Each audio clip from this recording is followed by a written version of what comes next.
the big question we had, obviously, was whether or not Slade was in fact tipping his pitches. So we wanted to get an update from you in regards to that question being answered after the game. Yeah, there's sort of a lot there. I don't know if we have. There's a few videos that we'll get to that you can hear directly from these guys. But the 30,000-foot view is that there was suspicion of pitch tipping for sure. Torey Lovullo definitely acknowledged that it was something that was discussed, and Slade Cecconi also said that it was something that was brought to him at some point.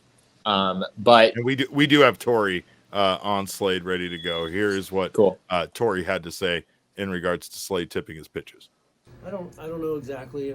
We don't have to go into it. There's a chance he could have been pitch tipping. I don't want to go too far into it, but the Dodgers beat us fair and square, whether he's tipping or not. They hit some balls very hard and got on base and did their job. Well, it seemed like he wasn't landing anything other than throwing strikes with anything other than his fastball up into that grand slam. Yeah, it was the velocity was inconsistent. Right. The spin was inconsistent. There was a lot of inconsistencies to his outing. That's why the Dodgers did what they did. If there was the tipping advantage as well, I'm not sure, but that's our job to figure it out, and we will. There were a lot of clues that would say that he was tipping his pitches, but like Torey said, does it really matter if he was? I mean, isn't that just? It's not like that's cheating. It's not like it's sign stealing or something like that, which is also kind of part of the game. But I mean, that's more of a mistake on the pitcher's part more than anything, right? That they're tipping their pitches. I think my biggest takeaway is that whether Slade Cecconi was tipping pitches or not, he didn't pitch very well. And so it's hard for me to really get too wrapped up in that question, because if you're out there and you can only really land your four-seam fastball for strikes, which is sort of what it felt like for Slade, especially in that third inning. He just couldn't land any of the secondary stuff. A lot of it was missing up above the zone. Or there were some misses that were over the middle, which obviously weren't great either. And no pitcher is really going to be all that great when you can only locate your four-seam fastball. And that's kind of what Slade Cecconi was, at least in the early stages of this game. He did kind of find his way toward the end of this game and actually retire the last 12 hitters he faced. It was a weird day for Slade Cecconi, right? The narrative has been very clear so far. Of the first time through, he's absolutely electric, 1 for 43 coming into today. And then after that is when the floodgates open and when he gets into some trouble. Today it was very much the opposite. The first time through, Slade had given up 5 of his runs at that point. He did give up, I believe, a homer after that would have been technically the second time through. But yeah, Slade was not good at the beginning of his outing, and then he actually settled down and finished really well. By there wasn't a ton of swing and miss. I think there was only 1 strikeout out of those final 12 hitters that he retired. But there was a lot of soft contact in there. There were a lot of ground balls. There were some lazy fly balls. He pitched pretty well after that point in this game. Unfortunately for the D-backs, I mean, the offense is another part of this game. I actually thought they had some pretty decent at-bats and, strung together a better offensive game than it looked, at least in the early stages against Yoshinobu Yamamoto. But all it took was those 6 runs, and, they were unable to overcome that. What do you make of this game overall? Like, I have a hard time really, I guess, assessing it, because it does feel like the Diamondbacks played the Dodgers well, right? But, I think that's just because the Dodgers put up so many runs, in early on in this game. They were up 6-1, that they were kind of in cruise control and didn't really need to continue to pummel the Diamondbacks. They did make, they did put up some runs late, which is something they haven't been able to do. But it just, it also feels kind of like, I don't know why, but I said it earlier, it feels like loser talk to say, like, the Diamondbacks played the Dodgers well tonight, even though they lost 6-4. Like, they did. They were able to put up zeros, or keep the Dodgers, off the scoreboard for most of the night. You just really had Slade have that one bad inning. Plus, you had the fact that Slade was able to rebound, and you didn't, have Lovullo having to turn to his bullpen and exhaust his bullpen for the rest of the series. So it was an impressive, way for Slade to come back out and give the Diamondbacks, 3 more innings after what transpired there in the third. But I don't know. What were your thoughts overall here on how they played against the Dodgers? I mean, Yoshinobu Yamamoto against Slade Cecconi was, it didn't look great on paper, right? And in reality, it didn't go great either. It lived up to the hype, if you would. Yeah, I mean, it kind of reminds me of the Friday game against the Tigers, right, where it's Tarek Skubal against Ryan Nelson, and Diamondbacks did sort of embarrass themselves in that game, Ryan Nelson against Tarek Skubal, that's a tough one to win, but that doesn't mean you should be losing by 13 runs. They didn't do that today. They were able to stay out of that. They, as you said, they held down the Dodgers pretty well the rest of the way. There were some sketchy moments here and there. Bryce Jarvis walked the high wire once again, as he often does. But yeah, the reality is that the Diamondbacks are just not getting what they were hoping for from a lot of their young pitching talent, right? Tommy Henry is in Reno. Ryan Nelson has an ERA just over 7. Slade Cecconi has an ERA over 6 in the majors right now. Bryce Jarvis in the bullpen has, as I said, was able to walk the high wire and didn't give up any runs today, but he's got basically the same number of walks as strikeouts this year. Yeah. So you haven't necessarily been super blown away by what you've gotten from him.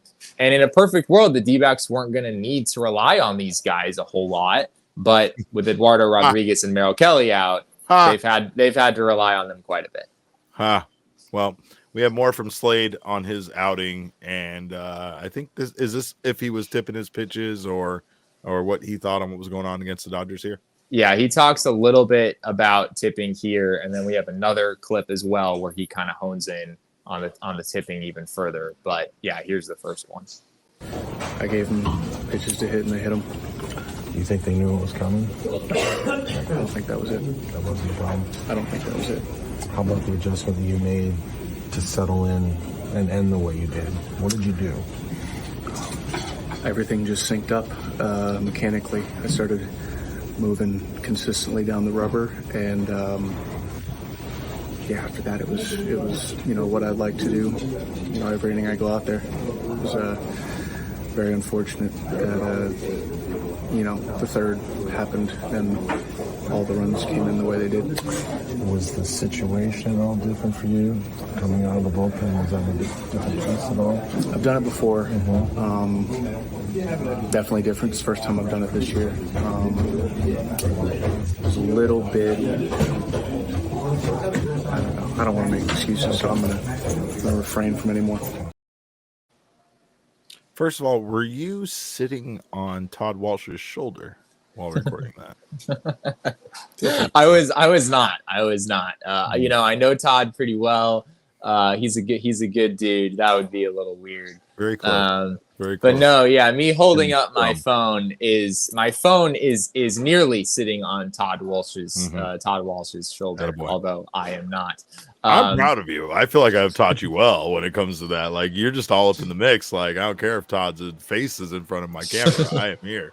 It's a lot easier on the road. There's only 4 or 5 reporters in these scrums, so it makes it a lot easier on me. Yeah. But it's interesting there. Like, you hear Slade taking a little bit of a different approach here, whereas Torrey was pretty open to the idea of pitch tipping, maybe contributing to what happened for Slade tonight, whereas Slade was pretty dismissive there, where Todd is asking him, do you think they knew it was coming? And Slade says pretty adamantly, I don't think that was it. However, we did ask some follow-up questions with regard to the tipping situation, and Slade got into a little bit more specifics. Here's what he had to say there. Torrey was making it sound like he hadn't, or you guys hadn't ruled out the idea of tipping. It sounds like you don't. It seems like you have ruled that out. I haven't looked at it. It was brought to me, but I haven't looked at it in detail. So I don't know. We'll have to look more, but we'll see. So it wasn't like it was an adjustment that you made mid-game to stop doing whatever was brought to you. It was. Not particularly. No, I'll have to go look. I'll have to go talk with the people that are thinking that might be the case, see what they have, and figure it out from there. I guess I'm confused because it very much now. Brent Strom coming to his pitchers in between innings and showing them stuff on the iPad is nothing new, and that does not necessarily mean that he's tipping pitches. But it felt like, and Damon and I were discussing it earlier. I was watching the television broadcast; he was listening to the radio broadcast. Both teams were in agreement that they both felt like he was tipping pitches. And then when you go back and look at the footage, there's a lot of whispering between the Dodgers and sharing information. And then you have in between the inning where he does, have this interaction with Brent Strom and the iPad. You follow that up with the fact that he was able to come out and be effective once again. Like there's just a lot of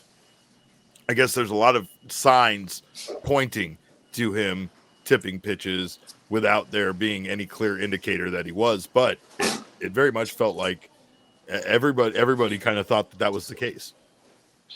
Yeah, it's a tricky thing. I mean, sometimes coaches and players are a little bit hesitant to be super open about that because they don't want other teams picking up on it. Sure. Although, granted, other teams are already so all over this stuff that it probably, like, I don't think one of us writing an article or us on this show talking about Slade tipping pitches or whatever, if he had said more, if that really means that, the next team that Slade faces, they're really listening up on the PHNX D-backs podcast and reading all the articles and everything. I'll change the headline. We might need to make this a little bit less SEO friendly. But yeah, I'm going to be, naturally a little bit skeptical in situations like this. Again, I go back to the fact that Slade just wasn't really pitching all that well. It's one thing if you have a pitcher who is hitting edges, who is executing pitches, who's doing all the things, and the opposing team just inexplicably is hitting him anyway. That's one situation where it's like, okay, maybe tipping pitches really is the difference maker there. Slade, again, he did say that it was brought to him, the idea of tipping. So it's not like I'm dismissing the idea entirely. I think there could be something there, but it just isn't like the main concern that I would have coming away from this start.